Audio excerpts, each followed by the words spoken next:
आत्मदेव जी एक सरोवर के निकट बैठ गए और विचार करने लग गए, कैसे मरूं। विचार करते करते प्यास लगी, तालाब से जल पिया और पुनः विचार करने लग गए, कैसे मरूं। अगर मरना ही था तो जल क्यों पिया, प्यासे ही मर जाते। सरोवर में कूद जाते, पेड़ पे लटक जाते, आग लगा लेते। बहुत सारे उपाय थे, विष भी पी लेते, लेकिन मरना किसे था। आजकल की युवा पीढ़ी भी बात बात में आत्महत्या का प्रयास करती है। आवेश में आकर प्रयास तो करते हैं, लेकिन जो मरते हैं तब उन्हें भी यही लगता है कोई हमें बचा लेता। मरने के लिए सोचना बहुत आसान है, परंतु मरना बहुत कठिन है। जीव को दो समय बहुत कष्ट होता है, पहला जन्म के समय और दूसरा मृत्यु के समय। तुलसीदास जी चौपाई लिखते हैं, जनमत मरत दूसह दुख होई, यही स्वल्पो नहीं व्यापे सोई। अर्थात आत्मदेव को मरना था ही नहीं, केवल विचार कर रहे थे, इसीलिए जल पिया, बैठ गए और पुनः विचार करने लग गए, कैसे मरूं। उसी समय एक सन्यासी वहां आई। आत्मदेव को दुखी देखा, पास में जाकर पूछने लगे, हे ब्राह्मण देवता, आप क्यों रो रहे हो। कौन सी ऐसी बलवली चिंता है जिसके कारण इतने उदास हो। मुझे दुख का कारण विस्तार से बताओ।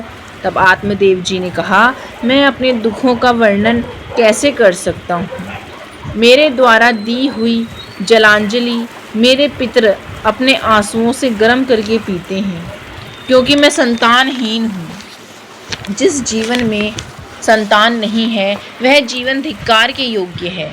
संतानहीन घर धिक्कार के योग्य है, बिना संतान के धन धिक्कार के योग्य है और बिना संतान के कुल भी धिक्कार के योग्य है। मैं जिस गाय को पालता हूँ वह सर्वदा बंध्या हो जाती है। मैं जो पेड़ लगाता हूँ वह पेड़ फलहीन हो जाता है। मैं जो फल घर में लाता हूँ वह फल शीघ्र ही सड़ जाता है। मेरे द्वारा लगाई हुई तुलसी भी सूख जाती है। मैं किसी देवता ब्राह्मणों को दान देता हूँ तो वह स्वीकार नहीं करते, और यदि करते हैं तो अप्रसन्न मन से स्वीकार करते हैं। ऐसे जीवन से क्या फ़ायदा, इसीलिए मरने आया हूँ। यह सुनकर सन्यासी ने कहा, अरे ब्राह्मण देवता, संतान का मोह छोड़ो। कर्म की गति बड़ी विचित्र है और गति बड़ी प्रबल है, इससे बचा नहीं जा सकता। इसीलिए विवेक का सहारा लो और संसार की वासनाओं का त्याग करो। आत्मदेव ने कहा, मैं ये बताओ संतान कब तक होगी। संत ने आत्मदेव के ललाट क्षर को देखा और कहा, तुम इस जन्म की बात कर रहे हो, लेकिन मैं देख रहा हूँ आगे के 7 जन्मों तक तुम्हारे भाग्य में पुत्र नहीं है। इसलिए मैं बार बार कह रहा हूँ, संतान कभी किसी को सुख नहीं देती। महाराज सगर के 60,000 पुत्र थे, लेकिन सुख तो उन्हें भी नहीं मिला। महाराज अंग के वेन नाम का एक पुत्र भी था, लेकिन सुख उन्हें भी नहीं मिला। यदि सुख चाहते हो तो कुटुंब की आशा कर त्याग करो और सन्यासी बन जाओ। सन्यासी बनने में बहुत सुख है, तुम सन्यासी बन जाओ। आत्मदेव ने कहा, महाराज प्रवचन देना तो मुझे भी आता है, दूसरों को प्रभावित करना भी आता है, मुझे ज्ञान नहीं संतान चाहिए।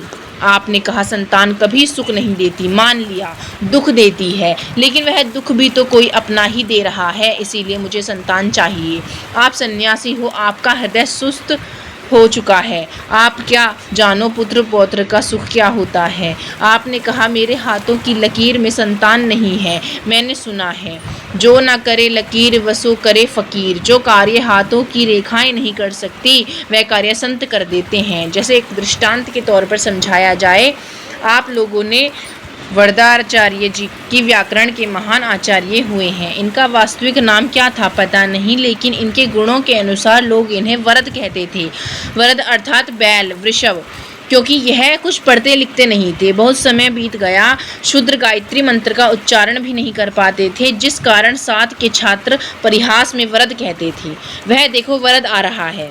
एक बार वरदाचार्य गुरुजी के पास आए और कहा, गुरुजी सभी बच्चे मेरा उपहास उड़ाते हैं, अब मैं क्या करूं।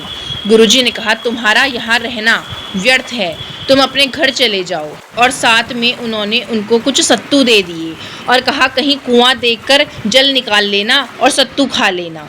वरदाचार्य जी जा रहे थे। मार्ग में एक कुआं पड़ा। जल लेने के लिए गए। कुएं में रस्सी के निशान पड़े हुए थे, जिन्हें देखकर वरदाचार्य ने विचार किया, जब बार बार रस्सी आने जाने से एक पत्थर पर निशान पड़ सकते हैं, तो क्या मेरी बुद्धि पत्थर से भी कठोर है।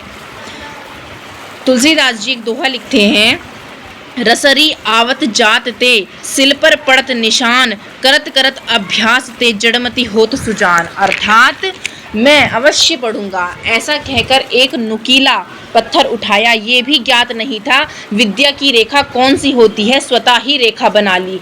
गुरुजी के पास में आए। गुरुजी ने कहा, बेटा तुम नहीं पढ़ सकते, वापस क्यों आए हो। वरदाचार्य ने कहा, रेखाएं तो मैंने बना ली, ये देखो। पत्थर के निशान से अपने हाथ में उन्होंने रेखा बना ली थी। अब आप पढ़ाओ। गुरुजी ने पढ़ाना प्रारंभ किया। आगे चलकर वो व्याकरण के महान आचार्य हो गए। गुरुजी ने कहा, जो लोग तुम्हें वरद कहते थे, आज से वह वरदाचार्य जी कहेंगे। वरदा का अर्थ होता है श्रेष्ठ। तुम सबसे श्रेष्ठ हो, और श्रेष्ठ ही नहीं, श्रेष्ठ राज हो, श्रेष्ठों में सिरमौर हो। इतना ही नहीं, श्रेष्ठ सिरमौर के भी आचार्य हो। जो श्रेष्ठ है, श्रेष्ठों के सिरमौर हैं, ऐसे सिरमौरों के भी आचार्य हो। इसलिए आज से तुम्हारा नाम वरदाचार्य जी होगा। जिन वरदाराज के हाथ में विद्या की रेखा ही नहीं थी, वे व्याकरण के प्राकंड्य विद्वान हुए। कहने का तात्पर्य, जो कार्य हाथ की लकीर नहीं कर सकती, उसे एक फकीर कर सकता है। इसीलिए या तो आप हमें पुत्र दो, अन्यथा हम यहीं आपके चरणों में सिर पटक करके मर जाएंगे। किसने, कौन कह रहा है? आत्मदेव जी कह रहे हैं। किससे? संत से। संत ने विचार किया, मैंने सुना था दया बिन संत कसाई, अर्थात लेकिन आज ज्ञात हुआ दया करी तो आफत आई। मैंने इन पर दया दिखाई और यह मुझ पर ही ब्रह्म हत्या लगाना चाहते हैं। आत्मदेव के अधिक आग्रह को देखकर सन्यासी ने एक फल दे दिया। अपना पीछा छुड़वाने के लिए सन्यासी ने एक फल निकाल के आत्मदेव जी को दे दिया और कहा, यदि तुम्हारी पत्नी सत्य बोलेगी, पवित्रता पूर्वक रहेगी, दया करेगी, दान करेगी, एक समय खाएगी, तो उसे 1 वर्ष के अंदर एक सुंदर पुत्र की प्राप्ति होगी। ऐसा कहकर संत चले गए। आत्मदेव उस फल को लेकर अपने घर पर आए। द्वार खटखटाया। धुंधली ने पूछा, कौन? आत्मदेव ने कहा, मैं तुम्हारा पति। धुंधली ने कहा, तुम मेरे पति हो ही नहीं सकते, वो तो मरने गए हैं। अब तक तो मर भी गए होंगे। आत्मदेव ने कहा, मैं ही तुम्हारा पति हूँ। मरने गया तो था, लेकिन मरा नहीं, क्योंकि जिसके लिए मरने गया था वह कार्य पूरा हो गया। अब तो धुंधली ने तुरंत द्वार खोला और कहा, लाओ, पुत्र कहाँ है? आत्मदेव ने उसके हाथ पर फल रखा और कहा, ये लो, तुम इसे खाओ, इसे खाने से पुत्र की प्राप्ति होगी, तुम इसे खा लो। धुंधली ने कहा, संत का दिया हुआ फल, मैं इसे कल खाऊंगी। आत्मदेव फल देकर वहाँ से चले गए और धुंधली उस फल को लेकर अपनी पड़ोसिन के पास आई। सखी के पास जाकर कहने लग गई, आज पंडित जी एक फल लाए हैं। पड़ोसी ने कहा, इसमें कौन सी बड़ी बात है, फल तो सभी के यहाँ आते ही हैं। धुंधली ने कहा, ये कोई साधारण फल नहीं है। पंडित जी ने कहा है, यदि मैं इस फल को खाऊंगी तो मुझे संतान होगी। पड़ोसी ने कहा, यह तो अच्छी बात है, तेरे कोई संतान भी नहीं है, तू तो फल खा ले, तेरा पेट भी भरेगा और संतान भी होगी। धुंधली ने कहा, मैं इस फल को नहीं खाऊंगी। सखी ने पूछा, क्यों? तब उसने कहा, यदि मैंने फल खाया और मुझे गर्भ रहा, गर्भ रुकने से मेरा पेट बढ़ जाएगा, पेट बढ़ने से भोजन कम होगा, भोजन कम होने से कमज़ोर हो जाऊंगी, कमज़ोर हो जाने से घर का काम नहीं हो पाएगा, इसीलिए मैं ये फल नहीं खाऊंगी। पड़ोसी ने कहा, ऐसा कुछ नहीं होगा, तू तो खा ले।